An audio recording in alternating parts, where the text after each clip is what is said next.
Niyazi ukuthi umuntu unelimit, umuntu ucabanga agcine, umuntu indlela aphila ngayo inelimit nakhona ukuthi hamba egcine la akadluleli futhi la. Kunephutha bafethu engeke linaka kakhulukazi kubantu nje bafethu. Abantu bayathanda ukuthi sonke isikhathi babuzwe imibuzo bese bephendula. Kwesinye isikhathi bafethu kuyadingeka nje kwesinye isikhathi ukuthi umuntu ungamniki impendulo. Yabo, akusiyonke imibuzo okufanele ukuthi uyiphendule. Umuntu ufuna ukwazi ukubona limit yomqondo wakhe ukuthi umuntu ucabanga ngaze agcine la. Akwazi nje ngoba mina bafethu ngigqwele iwashi nje leli iTempo bese ngizobuzwa umuntu ongakazi izobe newashi ukuthi le washi leli malini, ngoba iprice ngizomtshela yona iprice ezokwenza ukuthi kube ngathi mina nginamanga, yabo, ngoba oqala akayazi iTempo futhi angena esitolo sobucwebe.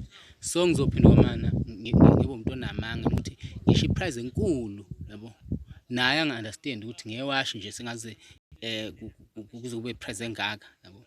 So ngasonke isikhathi bafethu mawusuke umuntu ekubuza khona isikhathi ukuthi akudingeki nje ukuthi uphendule.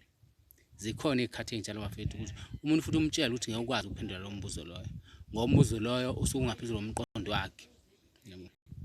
So bafethu asifunde ukufunda imiqondo yabantu ukuthi lo muntu lo ingqondo yakhe igcine la, awukwazi ukumtshela into engaphezulu kwalokho ngoba izokwenza le nto le wena ugcina usunamanga sengathi manje wena umuntu oqamba amanga, kanti wena umuntu othi wamtshela izinto engaphezulu kwakhe. Umuntu ungamtshela into engaphezulu kwakhe, umuntu umtshele into elingana nengqondo yakhe, mtshela umuntu into angakwazi ukuthi eyimanage, angakwazi ukuthi eyamukele, ezokwazi nje nanaye nje ukuthi ikwazi ukulingana nomqondo wakhe. Asifunde nje bafethu ukuthi singajahi ukuphendula ngasonke isikhathi, ukuthi ngasonke isikhathi abantu babuza imibuzo wena ufuna ukuphendula. Ikhona nje imibuzo bafethu efuna ungaphendulwa futhi bakhona abantu okufanele ungabaphendula.